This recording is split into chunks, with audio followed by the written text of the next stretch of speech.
اعوذ باللہ من الشیطان الرجیم بسم اللہ الرحمن الرحیم وَيُكْرَهُ لَهُ الْأَكْلُ وَالشُّرْبُ حَتَّى يَتَمَضْمَضَ وَيَسْتَنْشِقَ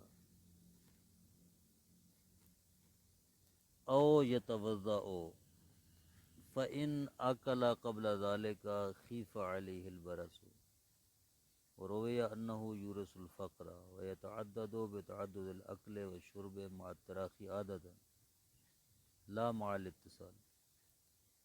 کہہ رہے ہیں کہ جنوب والے شخص کے لیے کون کون سے کام کرنا مکروہ ہیں۔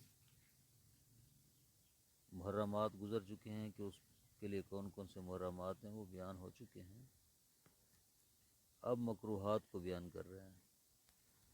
پہلا مکروہ جو ہے وہ ہے کھانا اور پینا، جنوب والے شخص کے لیے مکروہ ہے۔ ہاں اگر وہ کلی کر لے یا تمزمز کلی کر لے، او ویستنشق ناک میں پانی ڈالے، او یتوضا یا وضو کر لے تو کراہت ختم ہو جائے گی، پھر مکروہ نہیں ہوگا اس کے لیے کھانا پینا۔ فَإِنْ أَكَلَ قَبْلَ ذَلِكَ خِيفَ عَلَيْهِ الْبَرَسُ اگر اس سے پہلے وہ کھائے، ہاتھ دھونے سے، کلی کرنے سے، کلی کرنے سے، ناک میں پانی ڈالنے سے پہلے یا وضو کرنے سے پہلے وہ کھائے گا تو خیفہ علیہ البرس، برس کا خوف ہوگا، برس کی بیماری لگے گی۔ برس وہ ہوتے جو جسم میں سفید سفید دھبے لگ جاتے ہیں۔ ورویہ انہ یورث الفقر اور ایک روایت آئی ہے کہ اس حالت میں کھانا تنگ دستی کا موجب ہے،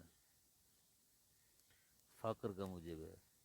وَيَتَعَدَّدُ بِتَعَدُّدِ الْأَكْلِ وَالشُّرْبِ کہتے ہیں کہ یہ کراہت متعدد ہوگی متعدد کھانے پینے سے۔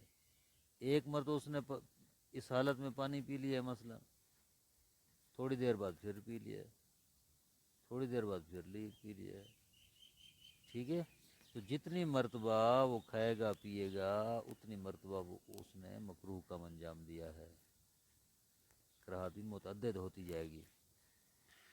مع التراخی عادتاً لیکن جب عام طور پر وہ فاصلے سے یہ کام کرے، عام طور پر فاصلے سے یہ کام کرے، کہا جائے کہ اس نے چند مرتبہ پانی پیے، کہا جائے کہ اس نے چند مرتبہ کھانا کھایا ہے۔ لا مع الاتصال اگر متصل کھا رہے، مثلا دسترخوان پہ بیٹھا ہے 10 منٹ 15 منٹ کھاتا رہا ہے تو مسلسل کھا رہا ہے، اس کو کیا کہا جائے گا؟ ایک مرتبہ کھایا اس نے یا کئی مرتبہ کھانا کھایا ہے؟ عرف عام میں یہی کہا جاتا ہے کہ اس نے ایک مرتبہ کھایا ہے، تو یہ ایک مکروہ شمار ہوگا۔ والنوم الا بعد الوضو اور مکروہ ہے جنوب والے کے لیے سونا، مگر وضو کر کے سو جائے تو پھر مکروہ نہیں ہے۔ وغایتہ ہونا اکاؤ نوم علی وجہ الکامل یہاں غایت کیا ہے؟ غرض و غایت وضو کا یہاں جو کراہت ہے وہ نیند پوری طرح پر نیند آ جائے انسان کو، علی وجہ الکامل مکمل طور پہ نیند آ جائے، پوری نیند آ جائے۔ واو غیر مبیح لیکن یہ جو وضو کر کے سو رہا ہے یہ مبیح للصلاۃ نہیں ہے، یہ جو وضو ہے یہ فقط سونے کی کراہت کو ختم کرنے کے لیے، یہ مبیح للصلاۃ نہیں ہے۔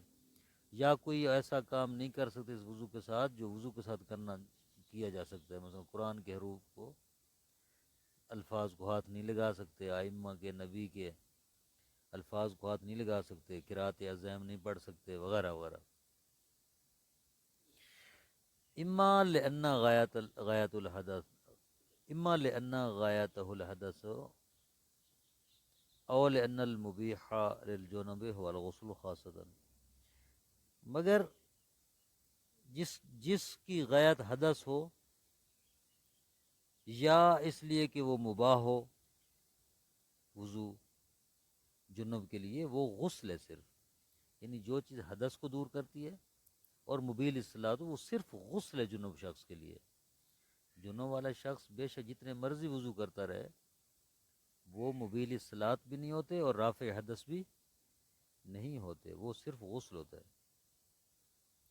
والخضاب بحناء وغیرہ، مہندی یا مہندی کے علاوہ کسی اور رنگ وغیرہ سے خضاب کرنا یہ مکروہ ہے۔ قضا و قضا یکرہ لہو ای یجرب وہو مختضب، اور اسی طرح خضاب کی حالت میں اپنے آپ کو جنب کرنا بھی مکروہ ہے، خضاب لگا کر جنب کرنا مکروہ ہے۔ وقراءۃ ما زاد علی 7 آیات فی جمیع اوقات جنابتہ، اور اسی طرح مکروہ ہے 7 آیات سے زیادہ آیتوں کی تلاوت کرنا، فی جمیع اوقات جنابت کے تمام اوقات میں، مختلف اوقات میں، مثلا 1 آیت اب کرے گا، 2 بعد میں، 3 4 بعد میں، اس طرح بے شک اکٹھی ایک جلسے میں بیٹھ کر نہ کرے بلکہ مختلف اوقات میں کرے اس جنب کے پیریڈ میں، تو مکروہ ہوگا۔ وَهَلْ يَصْدُقُ الْعَدْدُ بِالْآيَاتِ الْمُكَرَّرَاتِ سَبْعًا، کیا اگر ایک ہی آیت کو 7 مرتبہ وہ تکرار کرتا ہے تو کیا قراءت صادق آئے گی؟ ایک ہی آیت، مثلا بسم اللہ الرحمن الرحیم قرآن کی آیت ہے، اسی کو 7 مرتبہ دہرا لے تو کیا پھر بھی قراءت صدق کرے گی؟ کہتے ہیں وجہان، 2 وجہ ہیں۔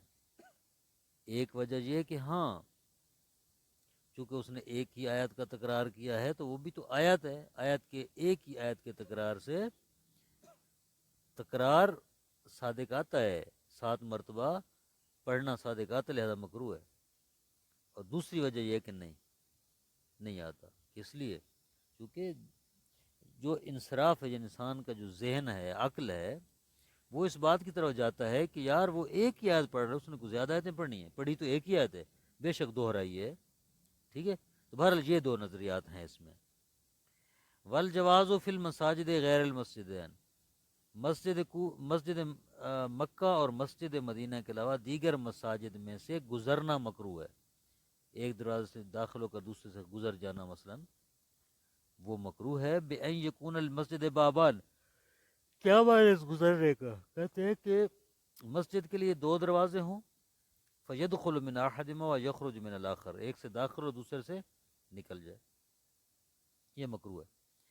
وفی صدقہ بالواحد من غیر مکث وجہ، کہتے ہیں کہ اگر ایک شخص ایک ہی دروازے سے جاتا ہے، مسجد میں ٹھہرتا نہیں ہے، پھر واپس آ کے اسی دروازے سے نکل جاتا ہے، کیا اس کو بھی جواز اور گزرنا اس پر صادق آئے گا یا نہیں آئے گا؟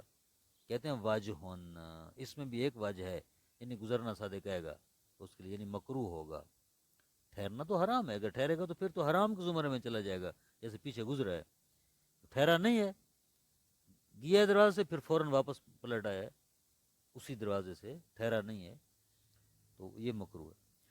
نام لیس لہ التردد فی جوانبہ بحیث یخرج عن المجتاز، کہتے کہ ہاں اس کے لیے تردد جائز نہیں ہے اس کی جوانب میں، یعنی مسجد کے اندر گھومتا نہ رہے، تردد یہ نہیں پھرنا، ٹھیک ہے، اس میں چلنا مسجد میں، مسجد کے اطراف میں گھومتا نہ رہے، مسجد کے کونوں میں گھومتا نہ رہے، ایسے کہ یخرج عن المجتاز، لوگ کہیں کہ یہ گزر نہیں رہا بلکہ اندر گھوم رہا ہے، پھر تو حرمت کے زمرے میں چلا جائے گا نا۔ ایک بندہ اندر داخل ہوا ہے، مسجد میں گھوم پھر کے پھر واپس آ گیا، نہ رکا ہے نہ بیٹھا ہے نہ ٹھہرا ہے، ٹھیک ہے، چلتا رہا ہے، لیکن اس کو گزرنے والا نہیں کہا جائے گا۔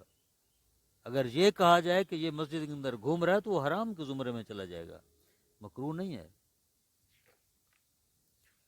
وواجبہ النیۃ وہی القصد الی فعل متقربا، غسل کیا واجبات ہیں؟ پہلے محرمات تھے جنابت کے، پھر مکروہات ہیں، اب واجبات غسل ہیں۔ پہلا واجب نیت، واہ القصد الی فعل متقربا، نیت یعنی غسل کو انجام دینے کا قصد کرنا، متقربا یعنی قربتاً الی اللہ کے ارادے سے۔ فی اعتبار الوجوب والاستباحت اگر رفع ما مر، کہتے ہیں کہ آیا ضروری ہے کہ وجوب کا ارادہ کرے، مباح ہونے کا، مبیح الصلاۃ ہونے کا قصد کرے، یا رافع الحدث ہونے کا قصد کرے؟ کہتے ہیں اس میں وہی بحث ہے جو پیچھے وہ وضو کی نیت کے متعلق بحث میں گزر چکا ہے، آ چکا ہے، کیا کیا۔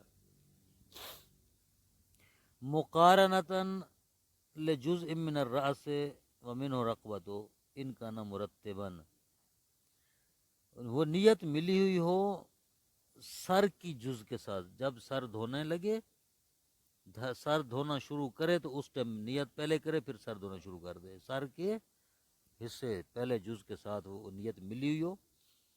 امین اور رقبہ، تو سر کا حصہ ہے رقبہ، گردن، غسل میں گردن اور سر ایک ہی حصہ شمار ہوتے ہیں نا، غسل کے اندر سر اور گردن ایک عضو شمار ہوتے ہیں، بس گردن بھی سر کا حصہ شمار ہوگا۔ ان کا نا مرتباً، اس وقت ہے کہ اگر وہ ترتیبی غسل کر رہا ہے، والے جزء من البدن ان کا نا مرتمسن، اگر ارتماسی غسل کر رہا ہے تو پھر بدن کا کوئی حصہ جو جس سے شروع ہو رہا ہے غسل نیت کر لے۔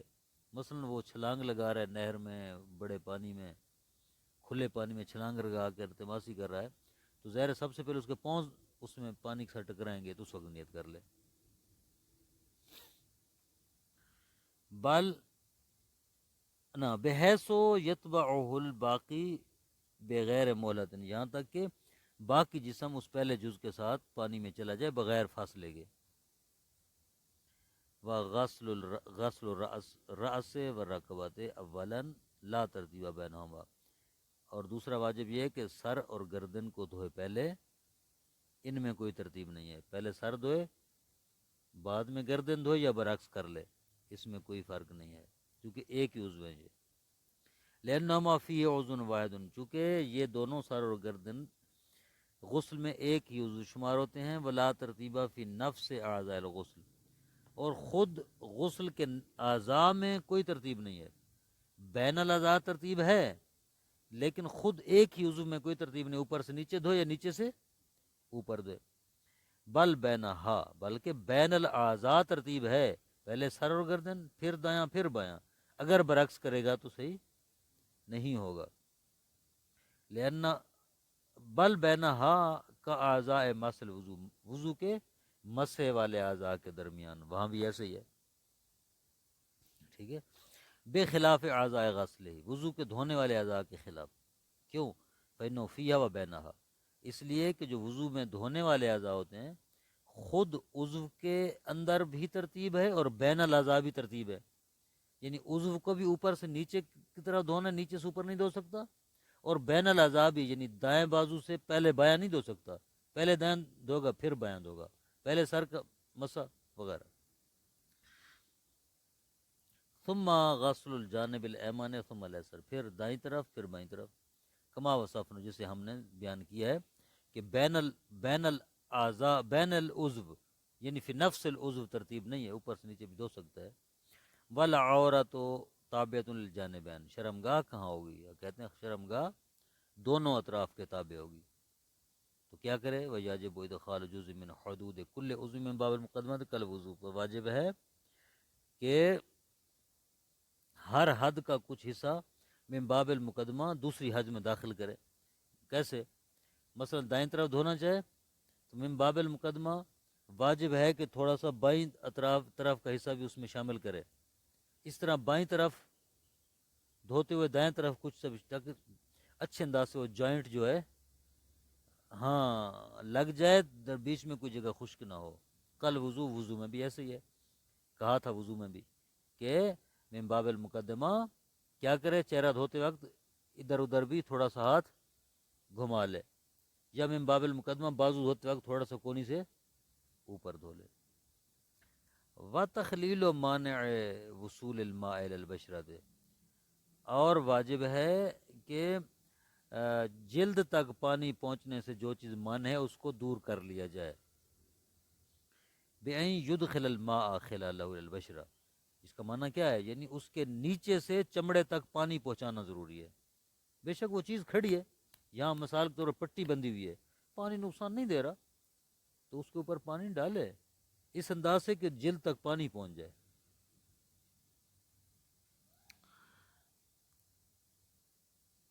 تخلیل و مانع وصول الماء الى البشرة بأن يدخل الماء خلاله الى البشرة على وجه الغسل، دھونے کے انداز سے، دھونے کے انداز سے، یعنی اس طرح ڈالے کہ وہ کہا جائے کہ وہ دھو رہا ہے، دھونے کے انداز سے ڈالے، یعنی اسی ترتیب میں ڈال دے۔ یستحب الاستبراء للمنزل لا لمطلق الجنوب بالبول لیزیل اثر المنی الخارج ثم بالاجتہاد ما تقدم بالاستبراء من الاستبراء فی استحباب به للمرات قول۔ کہتے ہیں کہ اس جنوب شخص کے لیے مستحب ہے استبراء کرنا۔ اب مستحبات آ گئے ہیں، پہلے محرمات تھے، پھر مکروہات تھے، پھر واجبات، اب مستحبات۔ مستحب یہ ہے کہ استبراء کر لے۔ کون؟ للمنزل، وہ شخص جس کا انزال منی ہوا ہے، لا لمطلق الجنوب، مطلق جنوب کی بات نہیں ہے کہ انزال نہیں ہوا ہو اور جنوب ہو گیا ہے، اس کے لیے مستحب نہیں ہے استبراء کرنا۔ جس کی انزال منی ہوئی ہے اس کے لیے استبراء مستحب ہے۔ کیسے استبراء کرے؟ کہتے ہیں بالبول، پیشاب کر لے، یزیل اثر المنی الخارج، تاکہ وہ منی جو خارج اس کا اثر زائل ہو جائے، اگر کوئی قطرات باقی ہیں تو نکل جائیں۔ ثم بالاجتہاد، پھر استبراء بالاجتہاد کرے گا، بما تقدم الاستبراء، جس کا طریقہ پیچھے گزر چکا ہے۔ یہ دو استبراء کرنے گویا جنوب شخص نے۔ وفی استحباب به للمراد، آیا عورت کے لیے بھی واجب ہے استبراء مستحب استبراء بالاجتہاد کرنا یا نہیں ہے؟ کہتے ہیں قولن، اس کے مستحب ہونے میں ایک قول ہے۔ استبراء بالبول تو مستحب ہے اس کے لیے بھی، لیکن استبراء بالاجتہاد کی بات ہو رہا ہے، استبراء بالاجتہاد اس کے لیے ہے یا نہیں ہے؟ کہتے ہیں قول ہے۔ فتستبرئ عرضا، تو وہ عرض میں کرے گی، نہیں معلوم کیسے کرے گی۔ اما بالبول فلا، بول کے ذریعے استبراء اس کے لیے مستحب ہے کہ نہیں؟ کہتے نہیں ہے، لاختلاف المخرجین، چونکہ مخرج بول اور مخرج منی اس کے مختلف ہیں۔ والمضمضۃ والاستنشاق، مستحبات میں سے ایک مستحب ہے مضمضہ اور استنشاق، کلی کرے اور ناک میں پانی ڈالے، یہ مستحب ہے وضو کرتے وقت، کما مرا، جس طرح پہلے گزر چکا ان کا طریقہ، کیسے کرے گا۔ بعد غسل الیدین ثلاثا، 3 مرتبہ ہاتھ دھونے کے بعد، یعنی پہلے 3 مرتبہ ہاتھ دھوئے، پھر کلی کرے، استنشاق کرے۔ من الزندین، کہاں تک ہاتھ دھوئے؟ کلائیوں تک۔ وعلیہ المصنف ذکرہ، مصنف نے بھی ذکرہ میں یہی بات کی کہ کلائیوں تک ہاتھ دھونا مستحب ہے۔ وقیل من المرفقین، ایک قول ہے کہ کونیوں تک ہاتھ دھوئے، یہ مستحب ہے۔ واختارہ فی النفلیۃ، کتاب نفلیہ میں مصنف نے اسی مرفقین والے قول کو نقل کیا ہے کہ مرفقین تک دھونا مستحب ہے۔ وَأَطْلَقَ فِي غَيْرِهِمَا كَمَا ہونا، اور ان دو کتابوں کے علاوہ باقی کتابوں میں مصنف نے ایسے ہی مطلق بیان کی جیسے یہاں کیا ہے۔ یہاں کہا ہے کہ ہاتھوں کو دھوئے 3 مرتبہ، نہیں کہا زندین تک دھوئے، نہیں کہا مرفقین تک دھوئے۔ تو باقی کتب میں مصنف نے یہی کہا ہے، ذکرہ اور نفلیہ کے علاوہ دیگر کتابوں میں، اور وہ کون سی دیگر کتاب میں ہیں؟ دروس اور بیان۔ وَكِلَاهُمَا مُعَدِّلٌ لِلسُّنَّةِ، یہ دونوں جو طریقے ہیں ان دونوں سے سنت ادا ہو جاتی ہے۔ وَإِنْ كَانَ ثَانِي اولا، اگرچہ جو دوسرا قول ہے وہ اولا ہے، کون سا؟ کہ مرفقین تک ہاتھوں کو 3 مرتبہ دھوئے مستحب ہے۔ ہاں کافی ہے۔ صلی اللہ علی محمد وآلہ وسلم۔